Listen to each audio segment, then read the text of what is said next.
ಮಾಡ್ರಪ್ಪ ಗಣಿತ ಇದನ್ನ ಮಾಡಿದ್ರಿ ಅಂತಂದ್ರೆ ನೀವು ವಿಡಿಯೋ ಆನ್ ಮಾಡಿರಿ. ನಿಮ್ಮದು ಮಾಡೋದಾಗುತ್ತಂಗೆ ವಿಡಿಯೋ ಆನ್ ಮಾಡಬೇಡ್ರಿ, ಮ್ಯೂಟ್ ಮಾಡಿರಿ. ಈಗ ವಿಡಿಯೋ ಆನ್ ಮಾಡಿರಿ, ನಾ ಬರ್ತೀನಿ. ಈಗ ವಿದ್ಯಾರ್ಥಿಗಳೇ, ಈ ಲಾಭ ಹಾನಿ ಲೆಕ್ಕದೊಳಗೆ ಒಂದು ಸ್ವಲ್ಪ ನಿಮಗೆ ತಲೆ ಖರ್ಚು ಮಾಡ್ತಕ್ಕಂಥ ಸಂಗತಿಗಳಿರ್ತಾವೆ. ಇಲ್ಲಿ ಭಾಳ ಇಂಪಾರ್ಟೆಂಟ್ ಇರ್ತದೆ, ನೀವು ಲಕ್ಷ್ಯ ಕೊಟ್ಟು ನೋಡಬೇಕು. ಇಲ್ಲಿ ನಾ ತಿಳಿಸಿ ಹೇಳುವಾಗ ನೀವು ಹೆಂಗೆ ನಾ ಬರಿತೀನಿ ಸಂಗತಿಗಳನ್ನು ನೀವು ತಿಳ್ಕೋಬೇಕು. ಒಬ್ಬ ವ್ಯಕ್ತಿ 1 ಡಜನ್ ಮೊಟ್ಟೆಗಳನ್ನು 20 ರೂಪಾಯಿಗೆ ಕೊಂಡುಕೊಂಡು ಪ್ರತಿಯೊಂದು ಮೊಟ್ಟೆಗೆ 2 ರೂಪಾಯಿಯಂತೆ ಮಾರುತ್ತಾನೆ. ಅವನಿಗೆ ಎಷ್ಟು ಶೇಕಡ ಲಾಭ ಸಿಗುತ್ತದೆ? ಈಗ ಕೊಂಡ ಬೆಲೆ ನೋಡ್ರಿ, ಕೊಂಡ ಬೆಲೆ ಬರೋಬರಿ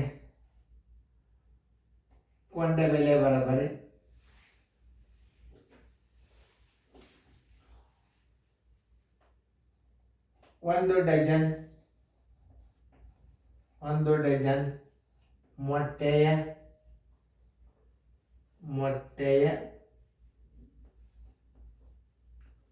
ಕೊಂಡ ಬೆಲೆ ಬರೋಬರಿ 20 ರೂಪಾಯಿ. ಏನು 1 ಡಜನ್ ಮೊಟ್ಟೆಗಳ ಮಾರಾಟದ ಬೆಲೆ ಬರೋಬ್ಬರಿ ಇಲ್ಲಿ ತಕ್ಕೋಬೇಕಾಗ್ತದೆ. ಯಾಕೆ ಹೇಳ್ರಿ? ಅವ 1 ಮೊಟ್ಟೆದು ಕೊಟ್ಟ, 1 ಡಜನ್ಗೆ ಎಷ್ಟು ಮೊಟ್ಟೆ ಇರ್ತಾವೆ? 12 ಇರ್ತಾವೆ. 1 ಡಜನ್ಗೆ ಎಷ್ಟು ಇರ್ತಾವೆ? 12 ಇರ್ತಾವೆ. 1 ಮೊಟ್ಟೆ ಎಷ್ಟಕ್ಕೆ ಮಾರ್ಯಾನ? 2 ರೂಪಾಯಿಗೆ ಒಂದು ಮಾರ್ಯಾನ. ಅಂದರೆ ಎಷ್ಟಕ್ಕೆ ಮಾರಾಟದ ಬೆಲೆ ಆಗ್ತದೆ? 24 ರೂಪಾಯಿಗೆ ಮಾರಾಟದ ಬೆಲೆ ಆಯಿತು. ಇದು ನೋಡಿ, ಇದನ್ನು ನೀವು ವಿಚಾರ ಮಾಡೋ ಶಕ್ತಿ ಅದ ಇಲ್ಲೋ ಹುಡುಗರಿಗೆ ಅಂತ ಚೆಕ್ ಮಾಡ್ತಿರ್ತಾವ ನಾವು. ಅದಕ್ಕೆ ಸಂಗತಿಗಳನ್ನು ಹಚ್ಚಿ ಹೇಳುವಾಗ ನೀವು ಲಕ್ಷ್ಯ ಕೊಟ್ಟು ನೋಡಬೇಕು. ಇಲ್ಲಿ ನೋಡ್ರಿ, 1 ಡಜನ್ ಮೊಟ್ಟೆಗಳ ಮಾರಾಟದ ಬೆಲೆ ಬರೋಬ್ಬರಿ ಇಲ್ಲಿ 12 ಯಾಕೆ ಹಾಕಬೇಕಾತಂದ್ರೆ ಪ್ರತಿಯೊಂದು ಮೊಟ್ಟೆಗೆ 2 ರೂಪಾಯಿಯಂತೆ ಮಾರುತ್ತಾನೆ ಅಂತದ.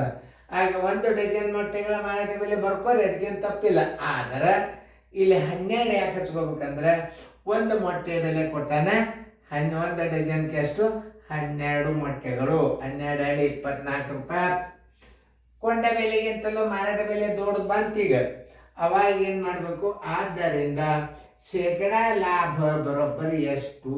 ನೀವು ಇದನ್ನು ಪಕ್ಕ ತಿಳ್ಕೊಬೇಕು. ನೀವು ಒಳಗೇನು ಶೇಕಡ ಹಾನಿನೋ ಶೇಕಡ ಲಾಭ ಅಂತಲೂ ಕೇಳ್ತಿರ್ತಾನೆ. ಕೊಂಡ ಬೆಲೆಗಿಂತಲೂ ಮಾರಾಟದ ಬೆಲೆ ದೊಡ್ಡದು ಬಂತು ಅಂದರೆ ಬೇಕಾದ್ರೆ ಲಾಭರ ಕೇಳಿರ್ತಾನೆ, ಇದಕ್ಕೆ ಶೇಕಡ ಲಾಭರ ಕೇಳಿರ್ತಾನೆ. ಈಗ ನೋಡಿ, ಲಾಭ ಬರೋಬ್ಬರಿ ಮಾರಾಟದ ಮೈನಸ್ ಕೊಂಡ ಬೆಲೆ. ಮಾರಾಟದ ಬೆಲೆ ಮೈನಸ್ ಕೊಂಡ ಬೆಲೆ. ಮಾರಾಟ ಬೆಲೆ ಎಷ್ಟದ? 24 ಅದ. 24 ಕೊಂಡ ಬೆಲೆ ಎಷ್ಟದ? 20 ಅದ. ಬರೋಬ್ಬರಿ ಎಷ್ಟಾಯ್ತು? 4 ರೂಪಾಯಿ ಲಾಭ ಬರೋಬ್ಬರಿ ಎಷ್ಟು? 4 ರೂಪಾಯಿ ಆಯ್ತು. ನೋಡಿ, ಎಲ್ಲ ಪರ್ಟಿಕ್ಯುಲರ್ ತಿಳ್ಕೊಬೇಕು ನೀವು. ಲಾಭ ಬರೋಬ್ಬರಿ 4 ರೂಪಾಯಿ ಆಯ್ತು. ಆದ್ರೆ ಅವ್ನು ಲಾಭ ಕೇಳೋದು ಶೇಕಡ ಲಾಭ ಕೇಳೋದು? ಶೇಕಡ ಲಾಭ ಕೇಳ್ಯಾನ ನೋಡ್ರಿ. ಹಂಗಾರ ಶೇಕಡ ಲಾಭ ಬರೋಬ್ಬರಿ 100 ಗುಂಡ್ಲೆ ಲಾಭ ಸರ್ವಾಸ್ ಬಾಗ್ಲೆ ಕೊಂಡ ಬೆಲೆ. ಲಾಭ ಇರಲಿ ಹಾನಿ ಇರಲಿ ಕೊಂಡ ಬೆಲೆ ಹಚ್ಚಬೇಕಿಲ್ಲ. ನೆನ್ಪಿಟ್ಕೋರಿ, ಇದು ಇಂಪಾರ್ಟೆಂಟ್. ಇದು ಕೊಂಡ ಬೆಲೆನೇ ಹಚ್ಚಬೇಕು. ಲಾಭ ಇದ್ದಾಗೂ ಕೊಂಡ ಬೆಲೆನೇ ಭಾಗಿಸ್ಬೇಕು, ಹಾನಿ ಇದ್ದಾಗೂ ಕೊಂಡ ಬೆಲೆನೇ ಭಾಗಿಸ್ಬೇಕು ನೀವು. 100 ಗುಂಡ್ಲೆ ಲಾಭ 4 ರೂಪಾಯಿ ಅದ. ಕೊಂಡ ಬೆಲೆ ಎಷ್ಟದ?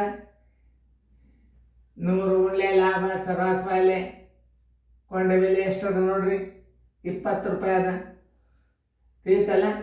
21 25 ಬರೋಬ್ಬರಿ 5 4 20 ಶೇಕಡ ಲಾಭ. 20% ಲಾಭ. 20% ಲಾಭ ಎಲ್ಲದು ಹುಡುಕ್ಯಾಡ್ರಿ, ಯಾವ್ದಾರಾಗದು 20. ಉತ್ತರ ಸಂಖ್ಯೆ ಡಿ. ಅವ್ರು ಶೇಕಡ ಚಿನ್ನ ಹಾಕಿಲ್ಲ ಅಂದ್ರೂ ನೀವು ತಿಳ್ಕೊಬೇಕು. 20 ಅಷ್ಟೇ ಹೇಳಿ ಅಂದ್ರೆ 20ಕ್ಕೆ ರೈಟ್ ಹಾಕಿಬಿಡ್ರಿ. ನೋಡ್ರಿ ಸರಳದ ಗಣಿತ. ನೀವು ಇದನ್ನ ಒಂದ್ಸಲ 1-2 ಸಲ ನೋಡಿಬಿಟ್ರೆ ಮುಂದಿನ ಮಾದರಿಗಳು ನೀವೇ ಮಾಡಿಬಿಡ್ತೀರಿ.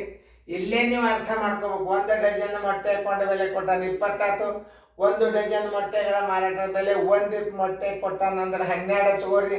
12 24 ರೂಪಾಯಿ. ಮುಂದಿನ ಲೆಕ್ಕ ನಿಮಗೆ ಬಂದೇ ಬಿಡ್ತಾನೆ. 24 ಲಾಭ ಬರೋಬ್ಬರಿ ಎಷ್ಟು ಶೇಕಡ ಲಾಭ ಅಂತ ಯಾಕೆ ಹಚ್ಕೋಬೇಕಂದ್ರೆ ಕೊಂಡ ಬೆಲೆ 20 ಮಾರಾಟ ಬೆಲೆ 24 ಶೇಕಡ ಲಾಭ ಬರ್ಕೊಳ್ಳೇಬೇಕು. ನೀವು ಮೊದಲ ಲಾಭ ತಕ್ಕೋಬೇಕು. ಲಾಭ ಬರೋಬ್ಬರಿ ಮಾರಾಟದ ಬೆಲೆ ಮೈನಸ್ ಕೊಂಡ ಬೆಲೆ 24 ಮೈನಸ್ 20 4 ರೂಪಾಯಿ ಲಾಭ. ಲಾಭ ಬರೋಬ್ಬರಿ 4 ರೂಪಾಯಿ. ಲಾಭ ಬರೋಬ್ಬರಿ 4 ರೂಪಾಯಿ ಗುರ್ತಿರ್ಬೇಕು ನಿಮಗೆ.